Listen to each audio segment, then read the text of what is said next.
안녕하세요. 오늘의 데일리 뉴스레터에 오신 것을 환영합니다. 러시아의 전쟁 실패가 점점 더 명확해짐에 따라 러시아 국민들은 혼란과 걱정에 빠지고 있습니다. 많은 사람들이 러시아 연방의 미래와 국가의 영토 보존에 대해 의문을 제기하면서 불안정이 전국적으로 확산되고 있습니다. 일부 지역에서 정부에 대한 반대 시위와 독립을 요구하는 목소리가 높아지면서 국민들의 두려움과 불확실성은 더욱 커지고 있습니다. 이러한 상황 속에서 분노와 절망이 주된 감정으로 자리 잡고 있으며 이는 전례 없는 도전에 직면한 사회를 반영하고 있습니다. 러시아 연방의 해체, 패배가 점점 다가올수록 러시아 시민들은 혼란에 빠지거나 어찌할 바를 모르고 있는 것이 사실인데요. 이런 가운데 패배한 이후 러시아가 연방 해체와 더불어 나라 잃은 민족이 될 수 있다는 관측이 나오고 있습니다. 이미 어떤 지역은 독립을 위해 목소리를 내고 있다고 하는데요. 최근 극동 지역에 위치한 한 도시 하바롭스크에서 한국을 외치며 푸틴의 목소리를 높였다고 하는데요.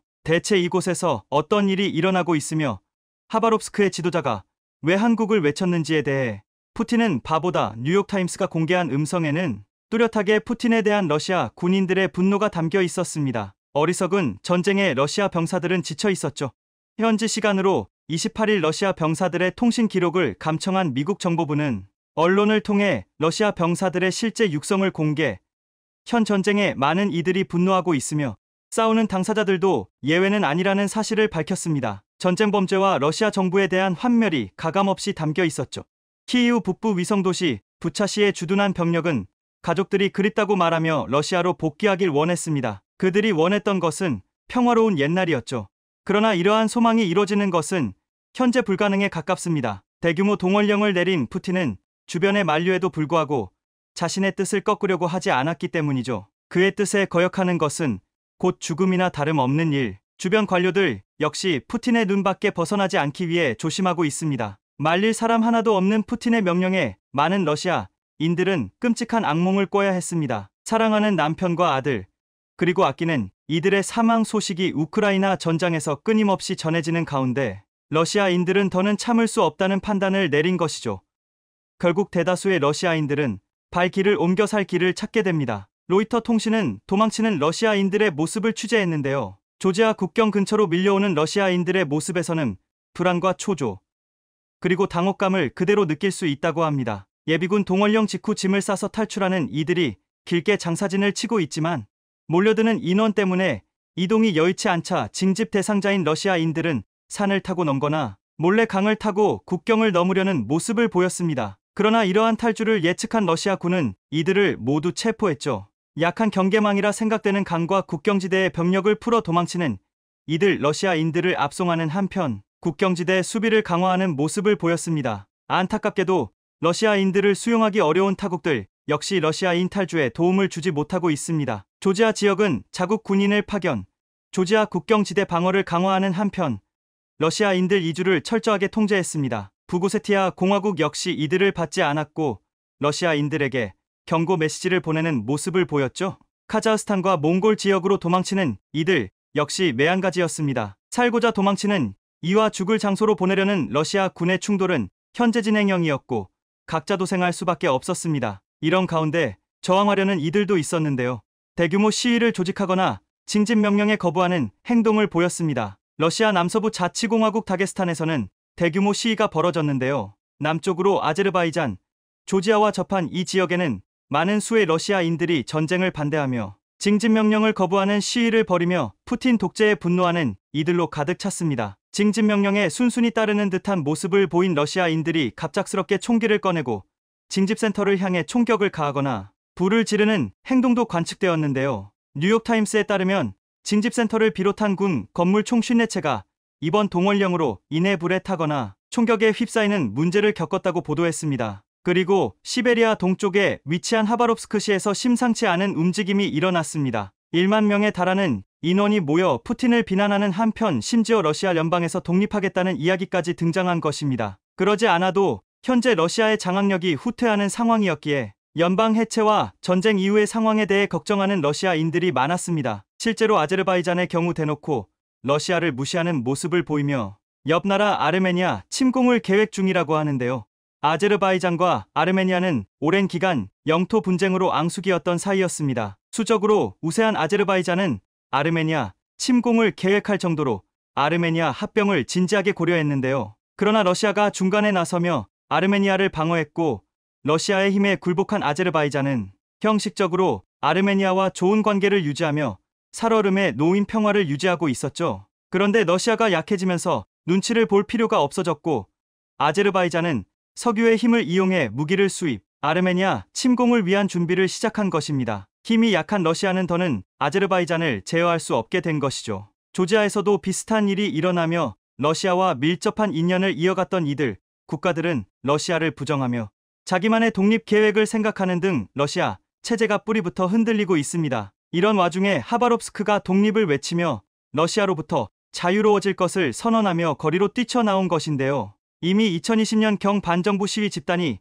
푸틴을 공격하며 하바롭스크의 자유를 외쳤던 적이 있었기에 이상한 일은 아니었습니다. 2020년 당시에도 반 푸틴에 대한 반감으로 모인 시민들이 자발적으로 시위대를 구성하며 러시아 정부를 공격했죠. 세르게이 푸스갈이라는 하바롭스크 주지사의 퇴진 때문에 촉발된 시위로 인망을 얻던 그가 갑자기 러시아 연방정부로부터 구금당하면서 발생한 일이었습니다. 당시 주지사였던 그는 살인 주모 혐의를 받으며 연방보안국 FSB 요원에 의해 끌려가는 수모를 겪었는데요. 어떠한 항변 기회도 주어지지 않고 연방 요원들에 의해 모스크바로 압송된 그는 그 즉시 감옥에 갇혔습니다. 하루아침에 주지사를 잃은 하바롭스크시 주민들은 당연히 설명을 요구했지만 푸틴은 이를 듣지 않았죠. 푸스갈은 검소한 생활과 시민들을 위한 정책으로 큰 인기를 누렸습니다. 푸틴이 소속된 통합러시아당과는 반대되는 자유민주당 소속의 정치인으로 활동했는데요. 날이 갈수록 인기를 끌고 있는 그를 못마땅하게 여긴 푸틴이 그를 억제하기 위해 구금했다는 분석이 지배적이었습니다. 실제로 그는 억류된 이후 다시 햇빛을 보지 못했는데요.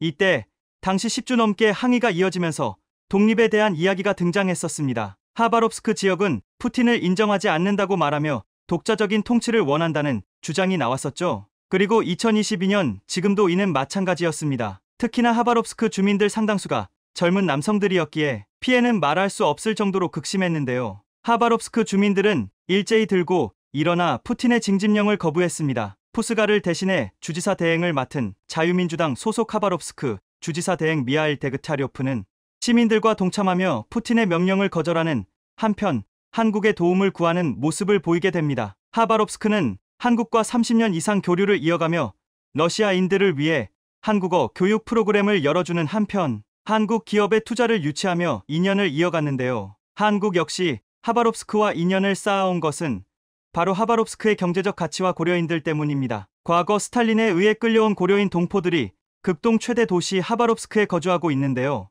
이들은 하바롭스크에 상당히 영향력을 행사하며 하바롭스크 경제에 큰 이바지를 하고 있는데요. 이들과 오랜 인연을 쌓아온 자유민주당은 한국인들과 밀접한 관계에 놓인 사람들이죠. 그렇기에 자유민주당 계열 러시아인들은 한국과 협력해 하바롭스크 부흥을 꿈꾼 이들이 많았습니다. 한국 기업이 가진 놀라운 기술력을 하바롭스크에 퍼져 있는 광물과 결합, 제조업은 물론이고 첨단 산업에 이르는 영역까지 협력할 수 있다고 바라본 이들이 많습니다. 그렇기에 이들은 한국을 추저 없이 파트너로 선정하면서 러시아에서 독립하는 것은 물론 한국과 손을 잡을 수 있다고 말하며 한국에게 열린 자세로 다가온 것입니다. 블라디보스토크 다음으로 극동아시아 지역에서 가장 큰 영토와 세력을 가진 하바롭스크를 한국이 품게 된다면 러시아 극동 지역의 넓은 영토는 물론이고 그 아래에 잠든 다량의 광물까지 손에 넣을 수 있는 상황, 당연히 한국의 영토가 넓어지는 것은 물론이고 이들과 협력을 통해 과거 잃어버렸던 옛 만주와 간도 영토까지 자연스럽게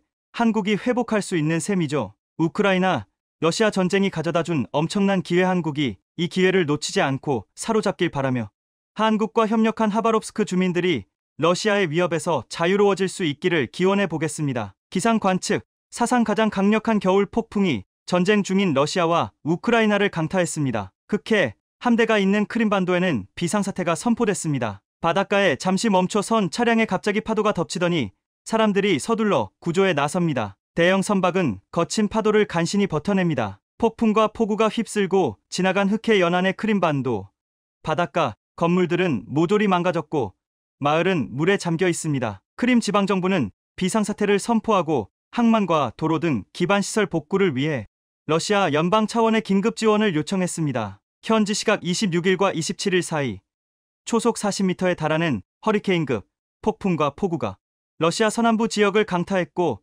한때 200만 명이 정전 피해를 겪은 것으로 보도됐습니다. 우크라이나에도 폭풍과 폭설이 겹쳐 최소 10개 지역의 전기 공급이 끊기고 각종 시설물이 파손됐는데요. 러시아 남부와 극동 지역에는 이번 주 다시 강력한 폭풍이 예고됐습니다. 우크라이나, 러시아 전쟁은 이처럼 전례가 없는 폭풍과 폭우에다가 땅이 진흙밭으로 변해 전진이 불가능해지는 라스푸티차까지 겹쳐 기갑부대의 공세도, 보급품 수송도, 원활한 포 사격도, 드론 공격도 모두 다 불편한 계절에 접어들었습니다. 전쟁터에 찾아온 가혹한 겨울은 러시아의 공세에 힘을 잃게 했습니다. 일단 겨울은 군인들의 동상이나 동사로 인한 비전투 손실을 줄여야 합니다. 하지만 우크라이나 러시아 전쟁터 야전 숙소의 모습을 보면 단열도 난방도 기대할 수 없는 열악한 환경입니다. 저런 곳에서 잠을 청해야 합니다. 하지만 저런 건물 속에 있는 병사들은 그나마 상황이 좋은 것입니다. 참호 보병의 모습도 보입니다. 저런 끔찍한 환경에서 먹고 자야 합니다. 트렌치 캔들의 온기를 느끼는 우크라이나 참호 병사의 모습이 안타깝습니다. 겨울 라스푸티차 때문에 참호 바닥이 진흙으로 바뀌어 있는 모습입니다. 진흙에 삼켜져 버린 기갑 차량도 보입니다. 우크라이나의 라스푸티차는 진흙의 장벽이라고 생각될 정도로 전진하려는 군대에게는 무시무시한 벽처럼 느껴집니다. 이 라스푸티차 때문에 대규모 기갑 부대의 공세는 쉽지 않은 상황이며 보병을 투입한다고 해도 효과적인 공세는 기대하기 어렵습니다. 진흙 뻘밭에서 허우적거리는 두 나라 병사들의 모습이 보입니다. 저런 뻘밭이라면 보급품 수송에도 어려운 점이 많을 겁니다. 이런 암울한 상황 속에서 고군분투하는 러시아군 보급부대의 모습입니다. 드론도 마찬가지입니다. 악천후를 만나면 비행하기 힘들고 겨울 추위 때문에 배터리가 빨리 방전될 수 있습니다. 이 장면은 우크라이나 드론을 삽으로 격파하는 러시아군 병사들의 모습입니다. 첨단 장비가 동원되는 현대의 전장이지만 자연 앞에서는 하늘을 날아다니는 드론조차 삽의 먹잇감에 불과하다는 것을 다시금 깨닫게 되는 장면입니다. 이 영상은 우크라이나군의 겨울 방한복 홍보 장면인데요. 이런 강추위 속이라면 보급품이 잘 전달되고 좋은 품질의 보급품을 받는 군대에게 유리할 것이라 생각됩니다. 보급품이 부족한 군대에게는 겨울 추위가 더 뼈아프게 느껴지기 때문입니다. 이렇게 열악한 상황임에도 우크라이나 러시아 전쟁은 중단될 기미를 보이지 않고 있습니다. 러시아는 엄청난 기갑 부대를 투입해 아우디우카를 점령하려 했지만 실패하고 뚜렷한 성과 없이 기갑 부대의 손실만 늘어나고 있는 상황입니다. 기갑 부대를 투입하기 어려워진 러시아는 보병부대를 보냈고 우크라이나는 무인 기관총으로 러시아 보병부대를 막아내고 있습니다. 무인 기관총이지만 사실 첨단 장비라고 보기는 어렵습니다. 간단한 기계장치를 연결한 장치인데요. 하지만 파괴력은 상당합니다. 이 조악한 무인 기관총 한 대가 러시아 보병 수십 수백을 막아내고 있다는 소식까지 전해지고 있는데요. 궁하면 통한다는 말이 있듯이 러시아의 무지성 보병 돌격을 가장 효과적으로 막아낼 수 있는 장치가 전장에서 만들어지고 있습니다. 그런데 이런 상황에서 러시아에 최악의 사고가 발생했습니다. 탱크와 장갑차 엔진을 만드는 러시아 첼랴빈스크 트랙터 공장에서 대폭발이 발생했는데 멀리서도 섬광이 관측될 정도로 거대한 폭발이었습니다. 그래봐야 트랙터 공장의 폭발이 뭐 그리 대수인가 라고 생각하실 수도 있지만이 공장의 실제 용도를 알면 이야기가 달라집니다. 러시아 트랙터 공장은 전차를 생산하고 보수하는 곳입니다. 앞서 말씀드린 바와 같이 러시아는 기갑 전력을 재정비하고 있습니다. 일시에 다시 기갑 전력을 쏟아붓기 위해 잠시 힘을 비축 중인데요. 이곳에서 대폭발이 일어났다는 것은 기갑 생산에 치명적인 일입니다. 또한 이번 폭발의 원인이 밝혀지자 러시아는 그야말로 당혹감을 감추지 못했습니다. 러시아 트랙터 공장 폭발 사건은 우크라이나의 드론 공격이라는 설이 있었는데요. 사고 원인을 조사한 결과 러시아의 노후화된 변압기의 과부하로 인한 화재로 결론이 났습니다. 문제는 러시아 지방 곳곳에 이처럼 처참한 수준의 노후화된 변압기가 너무나도 많다는 겁니다. 차라리 우크라이나의 드론 공격이었으면 일회성이라고 볼 수도 있지만 기본적인 전력 인프라의 심각한 노후는 러시아의 겨울 생산 능력에 상당한 차질을 빚게 만들 수 있습니다. 실제로 최근 러시아에서는 정전이 자주 발생하고 있습니다. 러시아 서남부를 덮친 겨울 폭풍은 러시아 전역에 대규모 정전을 일으켰습니다. 얼마 전 폭풍과 함께 많은 비가 쏟아지면서 러시아 휴양지 소치 등은 도심이 침수되는 등 큰 피해를 입었고 러시아 에너지부가 190만 가구가 전력을 공급받지 못하고 있다고 밝혔을 정도로 심각했습니다. 전쟁은 답보 상태이고 겨울은 깊어지는데 이 와중에 중국까지 석유 증산을 발표하자 석유 수출국 기구 즉 OPEC와 러시아의 담합 중인 OPEC가 흔들리면서 러시아의 경제 사정은 점점 악화되고 있습니다. 앞서 러시아와 사우디아라비아는 유가 하락을 막기 위해 감산하는데 합의했습니다. 하지만 어찌된 일인지 러시아 사우디를 중심으로 하는 석유 감산 카르텔이 제대로 작동하지 않고 있습니다. 현재 국제 유가는 9월 말 이후로 이스라엘과 하마스의 전쟁 등 위기 속에서도 16%나 하락했습니다. 앙골라와 나이지리아 등 산유국들은 유가 하락으로 수입이 줄어들었는데 사우디아라비아가 추가 감산까지 요구하자 강하게 반발하는 것으로 알려졌습니다. 더 이상 감산을 하면 못 버틴다는 것입니다. 이처럼 유가가 하락하는 이유는 BOPC 국가들이 원유 생산량을 급격히 늘리고 있어서입니다. 가장 대표적인 나라는 중국입니다. 중국은 에너지 안보 차원에서 본격적인 원유 증산 드라이브를 걸었고 엄청난 양을 생산하고 있습니다. 고유가에 의존해야 하는 러시아 입장에서는 상당히 불편한 대목입니다. 러시아에게 있어 세계 유가의 지속적인 하락은 곧 러시아의 전쟁 비용, 즉 돈줄이 마르는 사태를 의미합니다. 러시아 경제는 더욱 더 수렁에 빠지게 되고 푸틴의 고민은 깊어질 수밖에 없습니다. 결국 지친 러시아인들이 한국에 단체로 입국해 소매치기를 저지르다가 적발되는 처참한 지경에 이르렀습니다. 한국 지하철에서 소매치기 범죄를 저지른 러시아 국적 3인조가 구속됐는데요. 이들은 역할을 나눠 조직적으로 범죄를 저지른 것으로 드러나 충격을 줬습니다. 이들에게서 압수한 범죄 수익금은 현금 558만 원과 백화점 상품권 154만여 원 등 총 700여만 원과 휴대전화 3대였습니다. 이들은 피해자의 주의를 끄는 일명 바람잡이, 주변인들의 시야를 가리는 안테나, 가방에서 지갑을 빼내는 기계로 각각 역할을 나눠 조직적으로 소매치기를 벌이다가 한국 경찰에 체포됐는데요. 3인조 러시아 소매치기범들은 SNS에서 한국에 훔칠 것도 많고 사람도 많다며 범행을 모의했고 지난 1일 한국에 입국했습니다. 하지만 이들이 간과한 것이 있습니다. 한국은 러시아와 달리 CCTV라는 인프라가 매우 잘 갖춰져 있다는 점입니다. 러시아 소매치기범들은 주로 한국 지하철이 매우 혼잡한 출퇴근 시간대를 노렸고 경찰은 지하철에서 지갑을 도난당했다는 신고를 접수한 뒤 CCTV를 통해 이들의 범행 장면을 확인, 잠복과 미행 끝에 4호선 명동역 전동차 안에서 이들을 긴급 체포했습니다. 3인조는 국내에서 15일 이내 범행을 마치고 러시아로 도주할 계획이던 것으로 파악됐는데요. 세계 최대의 산유국 중 하나로 불리는 러시아 입장에서 엄청난 망신이라고 밖에 볼 수 없습니다. 결국 푸틴은 한국에 대한 고압적인 태도를 바꿀 수밖에 없게 되었습니다. 외신들은 우크라이나에 보내진 한국의 155mm 포탄이 유럽 전체보다 많다는 사실을 보도했습니다. 미국이 한국으로부터 건네받아 우크라이나에 간접 지원하는 포탄의 수가 엄청났다는 사실이 실제로 드러난 것입니다. 즉 지금까지 입으로 지원을 외치던 서방 국가들보다 실질적으로는 한국의 역할이 상당했던 것입니다. 우크라이나 군이 필요로 하는 포탄의 수는 한 달 기준 9만 발이 넘지만 미국의 생산량으로는 1만 발 정도밖에 감당할 수 없습니다. 결국 미국은 한국을 통해 포탄 주문을 맡겼고 한국은 40일 만에 약 33만 발의 포탄을 우크라이나에 보낼 수 있었다고 전했습니다. 실로 엄청난 생산 능력인데요. 한국의 포탄 생산 능력 덕분에 미국은 우크라이나에 집속탄을 보내는 최악의 선택을 피할 수 있었습니다. 결국 푸틴 대통령은 최근 공개석상에서 한국 대사를 존경하는 한국 대사님이라고 언급하며 한러 관계 회복을 재촉할 수밖에 없는 처지가 되었습니다. 모스크바 크렘린 궁에서 열린 외국 신임 대사들에 대한 신임장 제정식에서 한국을 포함한 영국, 독일 등 21개 대사들이 참가한 가운데 푸틴 대통령은 한국 대사만 콕 집어 이렇게 표현했습니다. 존경하는 한국 대사님, 러시아는 준비가 돼 있음을 강조하고 싶습니다. 지난 10월 우크라이나에 포탄을 제공하면 한국과 관계를 파탄날 것이라고 언급한 것과 완전히 달라진 온도차입니다. 결국 러시아 입장에서도 이번 전쟁을 통해 그동안 한국에 의존해왔던 건설, 산업, 자원 관련 협력의 중요성을 다시 한번 깨닫게 되었으며 예상을 상회하는 한국의 엄청난 군수물자 생산량에 난감함을 표시한 것으로 보입니다. 북한이 러시아에 1000만 발 규모의 포탄을 공급할 예정이다. 러시아 매체 프라우다. 지난 18일 러시아 매체 프라우다가 북한이 러시아에 122mm와 155mm 포탄 1000만 발을 공급할 가능성이 있다라며 러시아 정치학자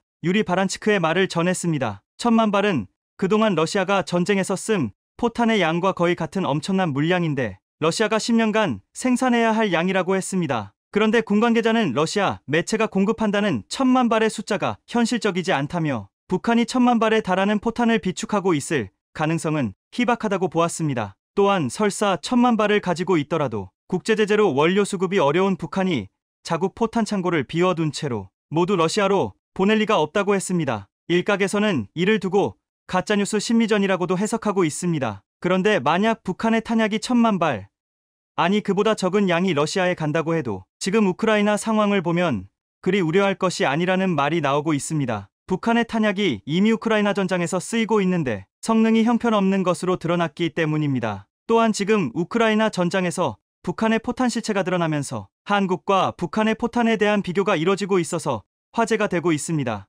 우크라이나 국방부 소속 키릴로 부다노프 준장은 지난 13일 현지 매체 인터뷰에서 러시아가 이미 한 달 보름 전부터 북한제 무기를 공급받고 있다면서 122mm 다연장 로켓탄을 거론했습니다. 지난 67월에 우크라이나군이 122mm 다연장 로켓포를 의미하는 한글 방 122표시가 있는 로켓탄을 압수하기도 했다고 했습니다. 우크라이나군은 남부 자포리자 전선에서 북한제 122mm 포탄을 우방국들을 통해서 입수해 그라드 다연장 발사 시스템에 장착해 러시아군을 공격하는 상황이 벌어졌습니다. 그런데 문제는 북한제 포탄은 대부분 1980년, 1990년대 제조된 것이라서 불발률이 엄청 높았다는 것입니다. 한 그라드 다연장 로켓 발사 병사는 포탄의 신뢰성이 매우 낮아 가끔 미친 짓을 한다라며 발사대 근처에 접근하지 말라고 말할 정도였습니다. 한국은 미국이나 서방이 우크라이나에 포탄을 보내고 이를 채워주는 우회적인 방식으로 지원한다고 했지만 지난 5월에는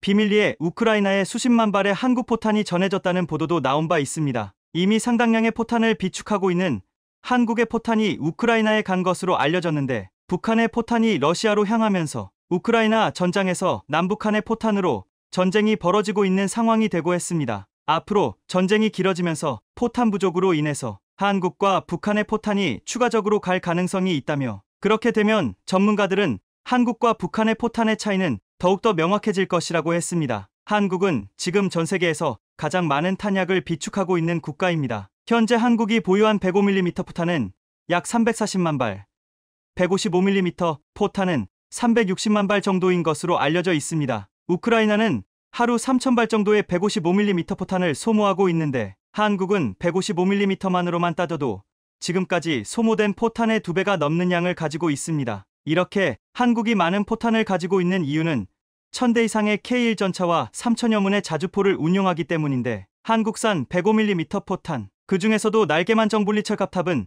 세계 최정 상급 성능으로 정평나 있습니다. 현재 유럽에 보급된 105mm 전차포용 철갑탄은 독일제 DM33 모델로 2000m 거리에서 균질합 강판 420mm밖에 관통하지 못합니다. 포탄 상태가 불량해 그 위력은 더욱 떨어질 것으로 보이고 있습니다. 반면 한국이 개발한 K274N 철갑탄은 무려 550mm 관통력을 발휘해 2000m 거리에서 증가장갑을 장착하지 않은 러시아군 T-72 전차를 격파할 수 있습니다. 이 때문에 지금 전장에서 한국에서 온 포탄이 서양이 지원한 전차에서 발사해 엄청난 힘을 발휘하고 있다고 했습니다. 그런데 한국은 가지고 있는 세계 최고의 탄약량과 품질도 중요하지만 현재 155mm는 작심하고 만들면 월 30만 발 이상 생산할 수 있고 풍산에서 만드는 각종 포탄을 다 합치면 연간 1억 발의 탄약을 생산할 수 있다는 것입니다. 현재 한국이 생산해서 비축하는 포탄의 양은 북한의 남침 전쟁이 일어났을 때 단 일주일을 쓸 수 있는 양인데 그 정도밖에 만들지 않는 이유가 있습니다. 탄약에도 유통기한이 있어서 유통기한이 지나면 성능이 저하되고 사거리가 짧아지며 표적에서 빗나가 정밀 폭격이 불가능해집니다. 이 때문에 한국은 가장 상태가 좋은 탄약을 생산해 유지 관리하고 있습니다. 또한 한국의 대규모 생산 라인은 세계에서 거의 유일합니다. 탈냉전 이후 유럽에선 105mm 전차포탄 생산 설비가 사라졌지만 그 사이 한국은 M48 계열을 포함해 1500대가 넘는 105mm 전차포 탑재 전차를 유지하고 전차에 쓰이는 포탄을 비축하기 위해 대규모 생산 라인을 가동해왔습니다. 북한은 최소 100톤 이상의 탄약을 비축 중이라고 알려져 있지만 30.46년 전에 만들어 놓고 열악한 저장 여건으로 인해서 대부분 불발탄이거나 문제가 있는 탄약이 많을 것으로 보고 있습니다. 러시아가 전차와 자주포 등 전력의 손실이 심해지면서 오래된 무기들을 꺼내 쓰고 있는데 여기에 북한의 오래된 포탄이 호환이 되어 요청받고 있지만 실제 전장에서는 크게 쓸모가 없는 상황이라고 했습니다. 실제 과거 연평도 해전에서 북한의 방사포가 쏜 170발 중에 절반이 넘는 90발이 바다에 떨어졌습니다. 결국 우크라이나전이 장기화되면서 한국은 전차, 자주포 등 재래식 무기뿐만 아니라 포탄 생산 능력까지 부각되며 군비를 증강해 무기를 사려는 국가들에게 러브콜을 받고 있습니다. 지금 한국의 무기 중에 전 세계에서 가장 주목하는 무기 중 하나는 K전차입니다. 폴란드가 무려 1000대를 도입하기로 하고 루마니아, 체코 등 많은 동유럽 국가들도 도입을 검토하고 있습니다. 폴란드에서 K전차를 선택한 것은 한국이 유럽의 방산 시장에서 새로운 입지를 가질 수 있게 해주고 있습니다. 그동안 폴란드가 한국 무기를 선택한 것에 대한 많은 분석이 있었지만 오늘은 네이버 경제 분야 10만 인플루언서 메르님의 신간 1%를 읽는 힘의 내용에서 인사이트를 얻으려고 합니다. 이 책은 출간 즉시 모든 서점에서 종합 베스트셀러 1위를 달리며 큰 영향력을 발휘하고 있습니다. 1%를 읽는 힘의 우크라이나 전쟁이 일으킨 나비 효과라는 챕터에서는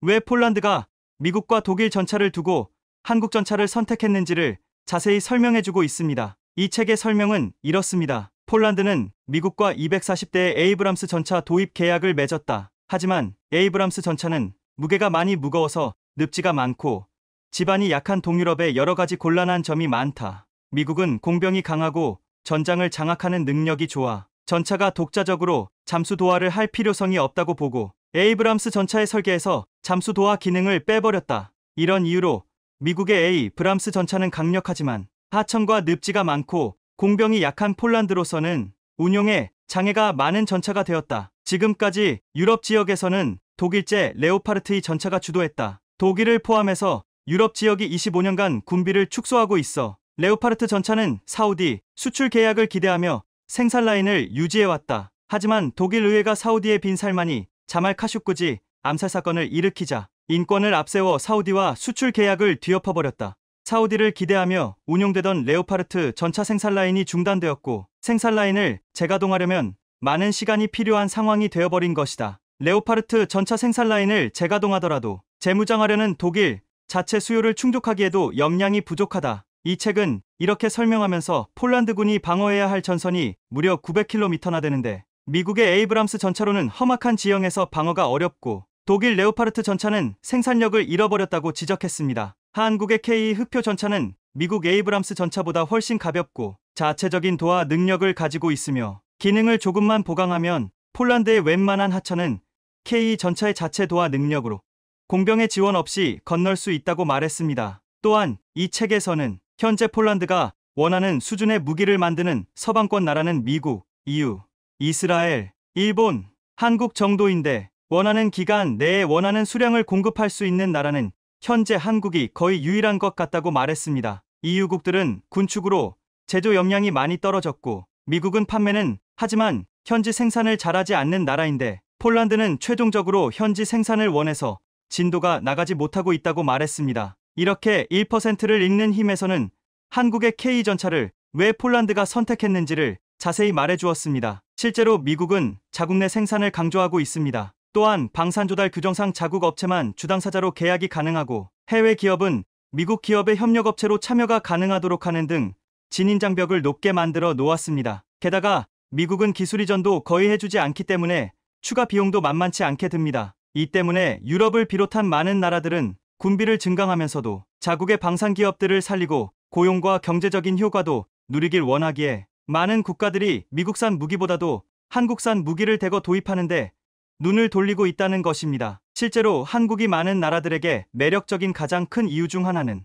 뛰어난 기술과 빠른 생산 능력과 더불어 현지 생산입니다. 최근 KF-21의 분담금을 인도네시아가 오랫동안 내지 않아서 속을 썩게 했는데 UAE가 KF-21 프로그램에 공식 참가해서 인도네시아가 내지 않은 금액을 낼 것이라고 보도되고 있습니다. 여기에 카타르와 사우디도 관심을 보이고 있다는 말이 나오는 가운데 인도 매체 유라시안 타임스는 한국 전투기가 폭풍을 일으키고 있다며 FA-50에 이어 KF-21 보레메가 항공시장에서 큰 파급력을 발휘하고 있다고 말했습니다. UAE는 방산뿐만 아니라 원자력, 에너지 등 한국에 총 300억 달러 약 40조 원을 투자하기로 했습니다. 폴란드도 한국과 방산뿐만 아니라 원자력과 우크라이나 재건 등에서도 긴밀한 협력을 꾀하고 있습니다. 이외에도 반도체와 전기차, 배터리, 조선 등 한국은 새로운 시대를 주도하는 산업을 선도하고 있습니다. 지금 한국에서는 부를 창출할 수 있는 새로운 기회가 만들어지고 있는데 1%를 읽는 힘에서는 전기차와 배터리 전쟁의 미래, 슈퍼사이클을 준비하는 한국의 조선업 등 지금 시점에 한국에게 찾아온 기회와 미래 과제에 대한 이야기를 전해주고 있습니다. 자원이 없는 한국은 그동안 수출로 먹고 사는 국가로 끊임없이 기술을 개발하고 연구하며 전 세계 시장에 최고의 상품들을 내놓았습니다. 이렇게 준비된 한국은 새로운 시대에 절호의 기회를 잡을 준비를 하고 있습니다. 우크라이나 전쟁을 겪으며 국제 자원시장이 급변하는 것을 목격한 뒤 자원부국들은 자국산 희소 자원을 무기로 활용하려는 경향이 훨씬 강해졌습니다. 실제 자원부국들은 멕시코처럼 희소 광물인 리튬을 아예 국유화하거나 인도네시아처럼 광물을 사가는 선진국을 상대로 우리나라에 공장을 설치해 원료를 사용하라는 압력도 서슴지 않고 있습니다. 그러나 자원부국 중에서 한국에게 우호적인 태도를 가지고 있으며 모든 것을 다 퍼주겠다고 하는 나라도 있습니다. 최근 중국이 갈륨, 마그네슘을 시작으로 희토류 수출 규제에 나설 것이라는 관측이 나오는 가운데 한국은 그 누구도 예상하지 못한 방법으로 이 문제를 해결하는 모습이 확인되고 있습니다. 지난 3일 중국이 반도체와 전자제품 생산에 사용되는 금속인 갈륨과 게르마늄 수출을 제한하기로 기습 발표했습니다. 미국이 대중 반도체 및 첨단 기술 규제를 강화하자 보복 조치를 내놓은 것입니다. 중국의 갈륨과 게르마늄 세계 공급량의 각각 94%, 83%를 차지하는 만큼 중국의 영향력이 절대적인 수준이라고 할 수 있습니다. 하지만 이 같은 막대한 점유율에도 불구하고 국내 기업들은 크게 당황하지 않는 모습입니다. 먼저 갈륨과 게르마늄은 현재 국내 반도체 주요 공정에서 직접적으로 사용되지 않고 있기 때문입니다. 반도체 업계 관계자는 국내 반도체 기업이 갈륨이나 게르마늄을 직접 구매하는 물량은 거의 없다면서 협력업체를 통한 간접 유입의 경우도 비중이 크진 않은 상황이라고 설명했습니다. 물론 갈륨은 차세대 반도체에 다량 쓰일 예정입니다. 삼성전자의 경우 2025년부터 갈륨 기반 반도체 파운드리 시장에 진입한다고 밝혔는데 수급애로가 발생할 경우 주문이 들어오더라도 물량을 맞추기 어려워질 수 있습니다. 하지만 이는 말 그대로 2025년 이후의 이야기로 대책을 마련할 시간이 없게 당장 해당 국가를 압박해야 하는 수출 통제의 취지와 맞지 않습니다. 정부와 산업계는 중국의 이 같은 조치를 공포탄으로 해석했습니다. 본격적인 실탄 사격에 앞서 실제 타격은 없지만 소리가 요란한 공포탄을 발사하며 위협을 했다는 것입니다. 정부와 업계는 중국이 품고 있는 진짜 카드는 희토류라고 생각하고 있습니다. 희토류는 반도체 생산용 연마제, 배기가스용 촉매제, 형광체 제작 등에 주로 사용됩니다. 산업통상자원부에 따르면 2021년 기준 전기차 등에 쓰이는 연구자석용 희토류의 중국 수입 의존도는 86%입니다. 반도체 생산용 연마제로 쓰이는 희토류 역시 54%로 절반 이상이 중국에서 수입됩니다. 중국의 희토류 압박이 처음이 아닙니다. 중국은 2010년 센카쿠 열도 영토 분쟁 당시 일본에 대한 희토류 수출을 통제하면서 외교 무기로 처음 희토류를 사용했습니다. 2019년에도 미국의 화웨이 제재에 대한 대응 카드로 희토류 수출 통제 가능성을 검토했습니다. 이후 중국은 희토류 제조 회사들을 합쳐 몸집을 키우고 2020년 말엔 국가 안보와 이익에 근거해 희토류 수출을 제한할 수 있는 수출관리동제법까지 만들었습니다. 지난 5월에는 희토류 자석 관련 기술과 희토류 재련 가공 이용 기술을 수출 금지 대상으로 추가했습니다.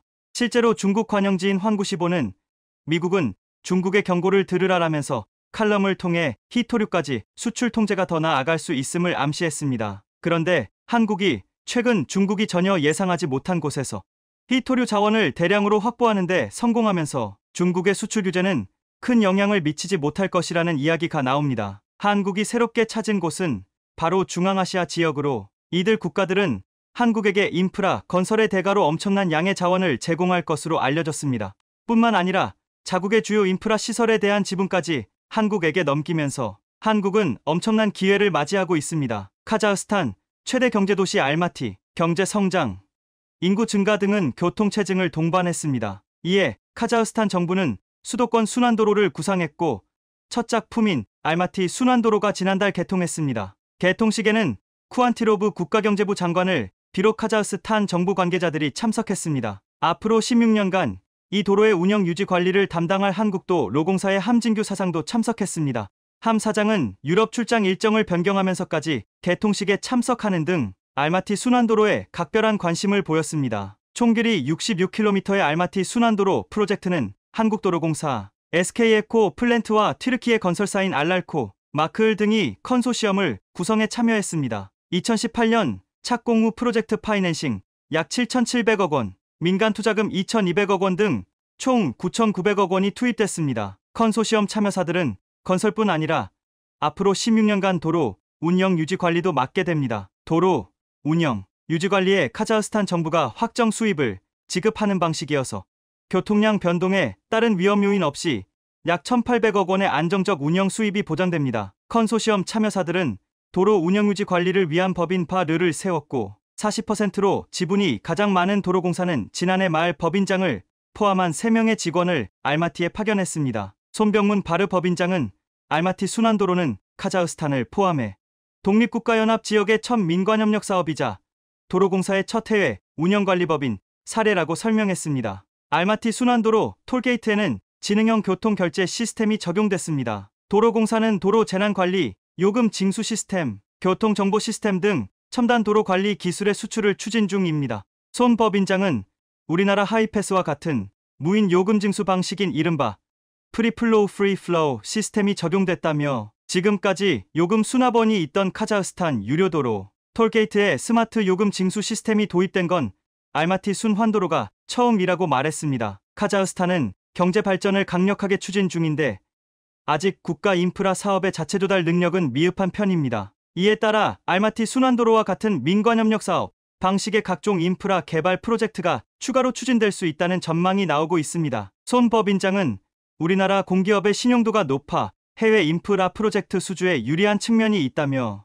알마티 순환도로 사례처럼 앞으로도 민간기업과 공기업이 컨소시엄을 구성해 더 많은 해외 건설 인프라 투자 프로젝트 참여에 나서야 한다고 말했습니다. 카자흐스탄과의 협력이 주목받는 것은 이곳에 막대한 자원이 매장되어 있기 때문입니다. 100여 종의 자원을 보유한 자원부국 카자흐스탄은 한국의 필수 경제 협력국으로 손꼽히고 있습니다. 카자흐스탄은 세계 9위의 광활한 국토에 크롬 2억 3천만 톤 세계, 1위 납 200만 톤 세계, 2위 망간 6억 7,600만 톤 세계, 4위 구리 4,100만 톤 세계, 12위 등을 풍부히 보유하고 있습니다.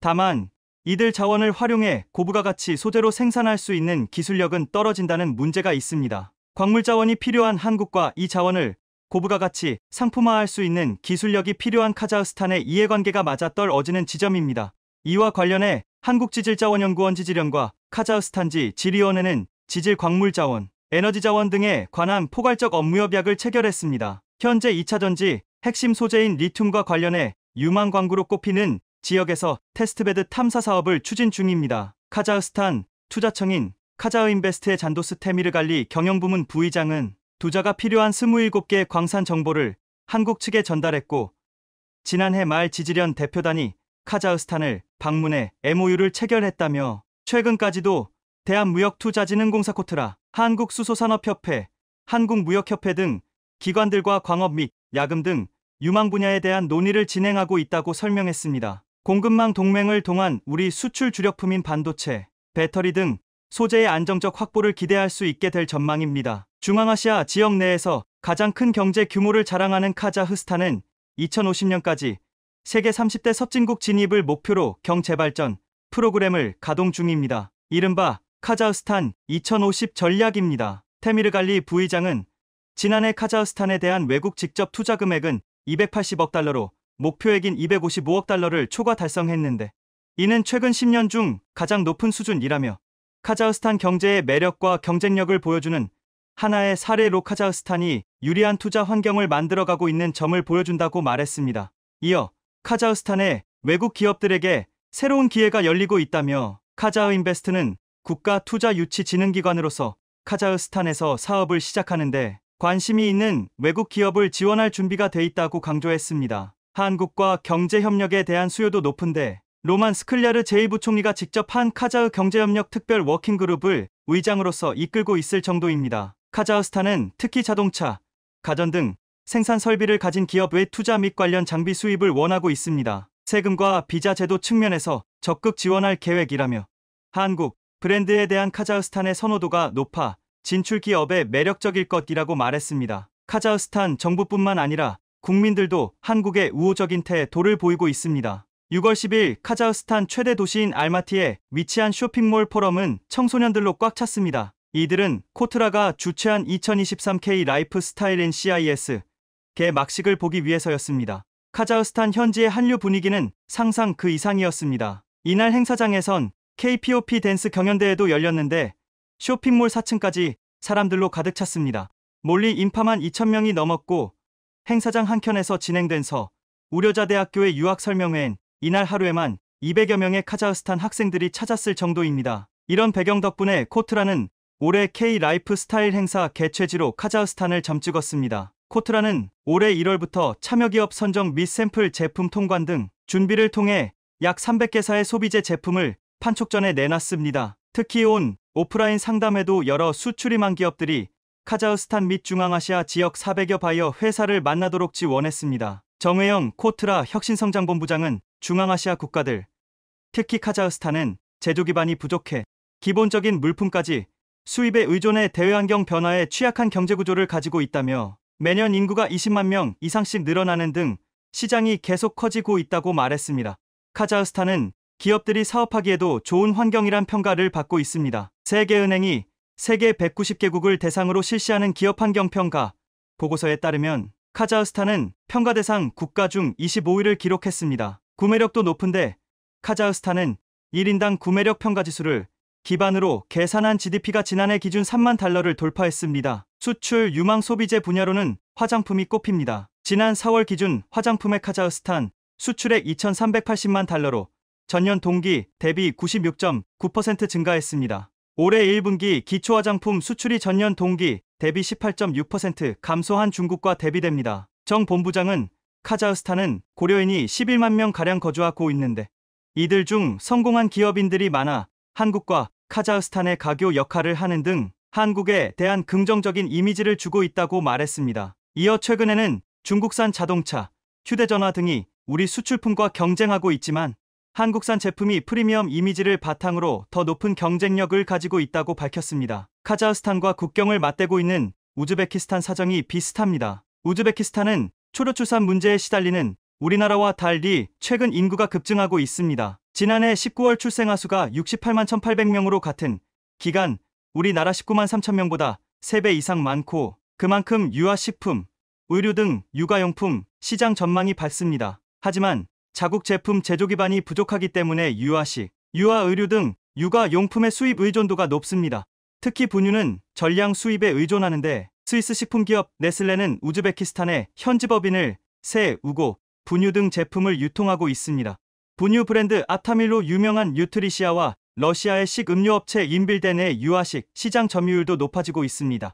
한국 기업들이 다양한 가격대에 실용적이고 안전한 제품들을 만들어내고 있는 만큼 이런 제품을 우즈베키스탄에 잘 소개한다면 충분히 성공과 능성이 있다는 분석이 나옵니다. 한국과 우즈베키스탄은 2019년 4월 우즈베키스탄의 수도인 타슈켄트에 희소금속 센터를 세웠습니다.